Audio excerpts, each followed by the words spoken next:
What's up everyone, welcome to the speedcube.co.nz YouTube channel. In this tutorial, I am going to show you the beginner's method to solve a skewb.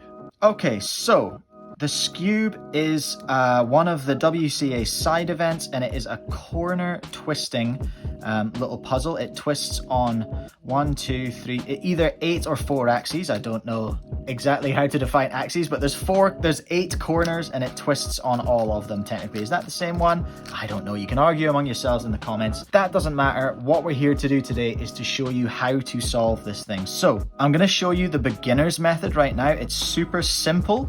It's only one algorithm that you have to learn and a couple of rotations, and that's it. That's all you need to know to solve this cube. You don't even need to write the algorithm down if you don't want to.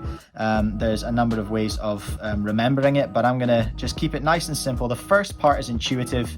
The second part is the algorithm, and the third part is the algorithm again. And it's all about the orientations. That's the really important part. So let's go ahead. I am going to scramble this up. I'm going to talk you very, very slowly through the different stages of a solve and give you some examples. And then I'll do some example solves from start to finish at the end. So let's go ahead, scramble this thing up, and we'll go to the first step.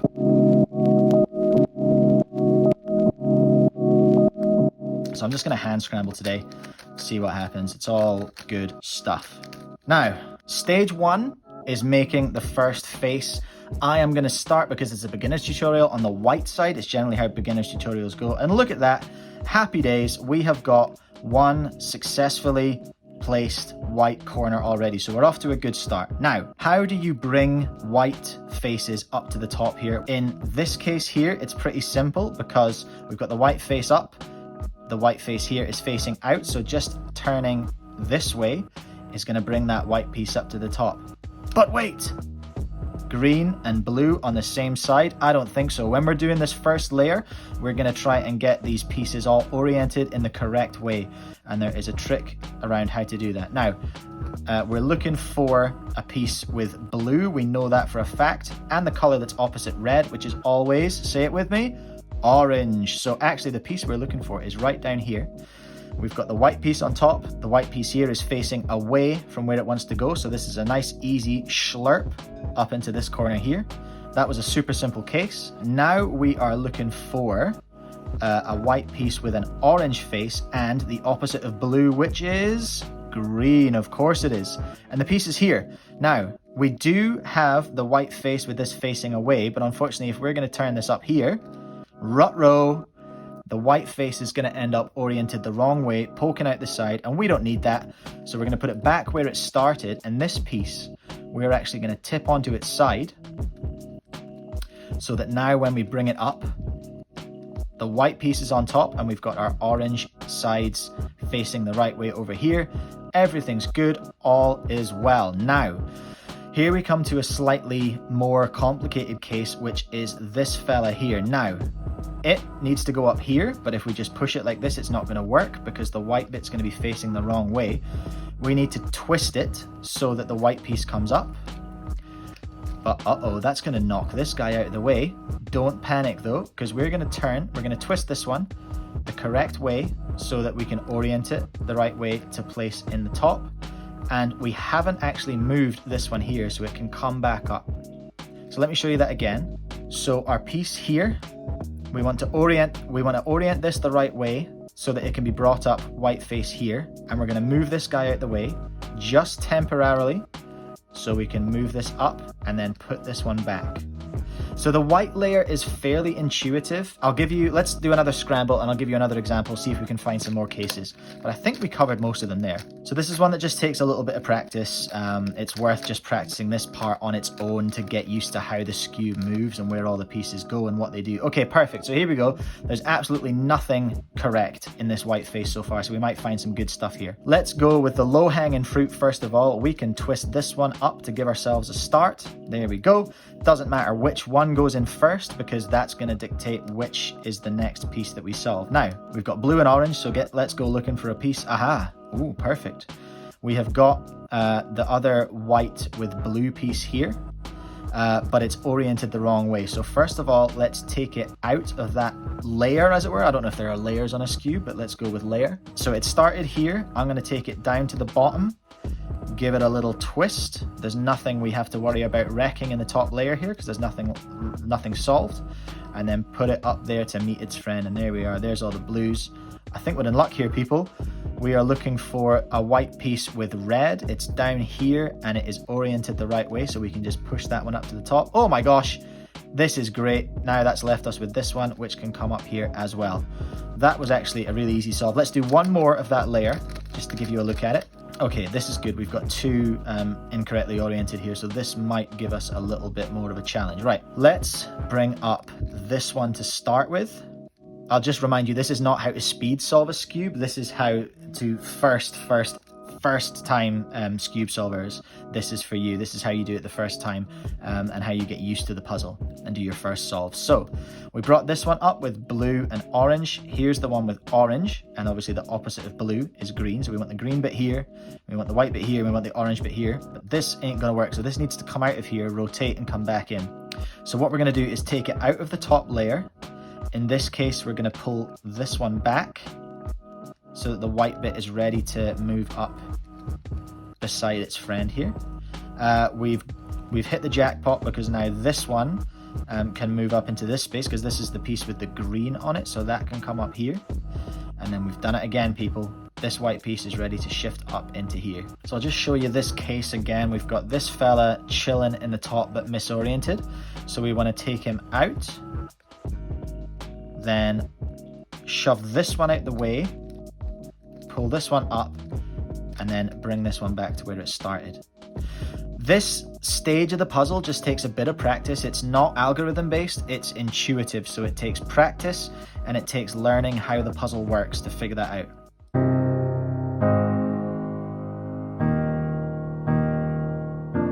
Okay, stage 2 in this solve is where we're going to start using an algorithm, and first thing we're going to do is boink, put that white face down the bottom, because what we're going to do now is solve the opposite side, and of course the opposite color of white is yellow. Now, the centers, don't worry about the centers just now. The centers are going to try and throw you off, but don't worry about it. There are 3 possible cases that you can see on the top here. So the first one, the best case, is when 1, 2, 3, 4 yellow pieces are all solved. It's all looking good. Case number 2 is this one with headlights pointing out this way and the 2 pieces opposite each other, quite similar to a case you would see on a 2x2. The way you're going to orient this one, and I'll go over this again, is headlights pointing out to the right and these 2 like this. Third case you're going to see is this one where you've got a diagonal line solved, and in this case you're going to want one of the other pieces facing you in the bottom right. So the diagonal's going left to right, and you've got one yellow piece facing you in the bottom right. So let's go through how to solve each of these cases. So this one is the hardest one because you actually need to do the algorithm twice. So this is your worst case scenario. So let's go through it. The algorithm, or the move itself, goes like this. You're going to want this corner and this corner. Those are the ones we're going to keep concentrating on. So starting with your right hand, you're going to go down, down, up, up. And although that's not solved, it looks like it's made it worse. It's actually given us our second best case, which is this one. So we orient this with the headlights poking out this way. Then we're going to do the same algorithm. Down, down, up, up, switching those hands. So it goes right, left, down, down, up, up. That's going to give us our best case scenario here. And that's it. Those are all the cases. Let's go through them again. So here is our worst case. We've got these 2 here and one facing out towards us. The other one's poking out to the left. In this case, we go down, down, up, up, giving us the headlight case. So now we turn it to the right, have the headlights poking out the side, down, down, up, up, and there we are. That is it. That is how you solve the yellow side. So now we have our white side looking good, and we have the 4 corners of our yellow side as well. So we can now go on to the third part of this puzzle, which is solving the centers.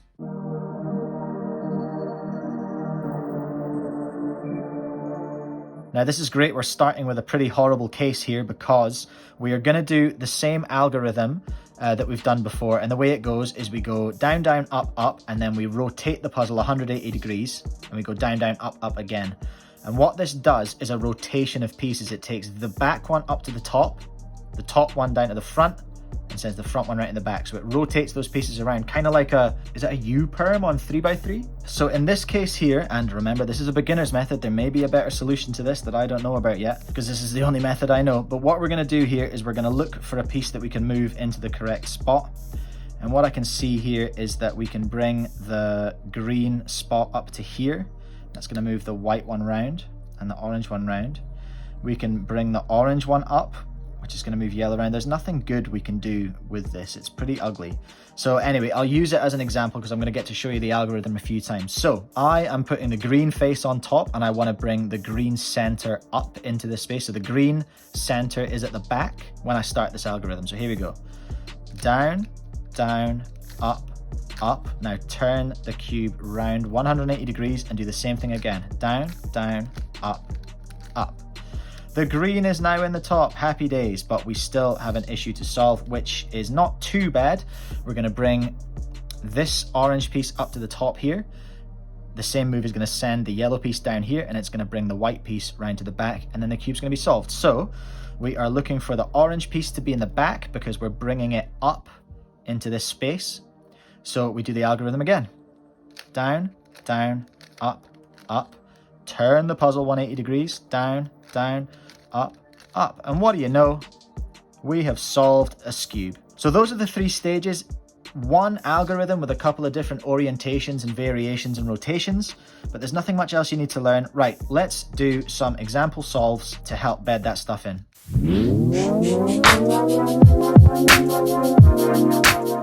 I would encourage you while doing these solves as well, while you're practicing, like be color neutral as well. It doesn't really matter. You don't have to solve the white side first. I've just used it as an example in this tutorial. But any practice that you can get on color neutrality, like on the skewb or on the 2x2, I would definitely recommend that you do it.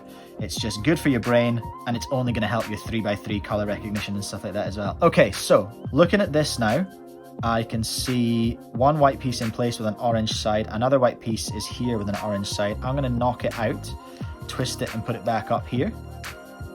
Then I am going to look for the blue one. Well, here's the blue one here. If I move it this way, that's not going to help because I can't bring that up. So I am going to actually shoot this all the way over here to another empty slot. Then I can give it the one twist and move it up, and I've got nothing to fix because that corner was empty anyway. Now, this is a tricky one. I've got to move this, same as what I did there, I've got to move it all the way over here to pop that one out, pull this one up and pull it back. Let me show you that again. Move it all the way to underneath this one, push that one out the way to orientate this one, to orient this one, pull it up, and then put that piece back as well. I hope this makes sense. Flip it over, we're looking at the yellow side. Now we've got a headlight case, which is cool, so it's like the second best case, so we've got to do the algorithm once. Headlights facing out to the right, down, down, up, up, bosh. We have done it. We've got the white side solved, we've got the yellow corners solved. Now what trash have we been left with? Oh cool, it's that case that I hate. Okay, so let's bring the blue piece up for argument's sake. Blue piece at the back, and we go down, down, up, up, 180, down, down, up, up. And what we're left with is we need to bring the yellow piece up here. Down, down, up, up, 180, down, down, up, up. So always the piece that you want to bring up is at the back here when you start that algorithm. Right, let's do another example. So, yeah, this is suitably chunky. So let's move this piece up here first of all. So we are going to shove this one out the way just temporarily while we bring this one up and up here. The blue one, this is a gift that just goes up into that slot there, leaving us with this one, which will tip, pull up, and its friend will go back. See that? So we moved this one out of the way, we pulled this one up, and then this one went back where it started. Now looking at the yellows, it's our headlight case again. Headlights facing out to the right, and down, down, up, up. Nice and simple. Now then, what have we got this time? We've got 4 pieces that aren't playing ball. Let's bring the yellow one up. So the yellow one's in the back. 1, 2, 3, 4, 180. 1, 2, 3, 4. And now what we're looking at is we are going to bring this orange piece up to the top here. So orange piece in the back, ready to pull up. And here we go. Down, down, up, up, turn it 180, down, down, up, up. And there we are. All right, one more for luck. Okay, well, look at this now. Let's, first of all, one of these has to go, so let's make it this one because we can bring the green and white piece up like this. Now we can put this one up here, red and red. We can put this one up here just by knocking this one out the way, putting that guy up, and then putting this guy back where he started. And now we're on to the last piece. It's this one. We need to pull it backwards this way, orient it round to place back in, and then our friend that we moved out the way goes back in there as well. Let's look at the back. It's the headlight case again. Okay, so that was headlights pointing out to the right, and do the algorithm once. And our centers is a very simple one. This is best case scenario on the centers, so we just pull the yellow up here. 1, 2, 3, 4. So yellow is in the back. 180. 1, 2, 3, 4. Down, down, up, up. That's all you have to remember.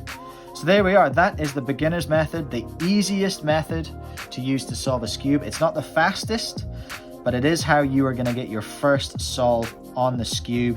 Of course, I highly recommend the GAN skewb, which just came out recently at the time of filming this video. It's available from my store, link is in the description. But for now, thank you so much for watching, and I'll catch you in the next one.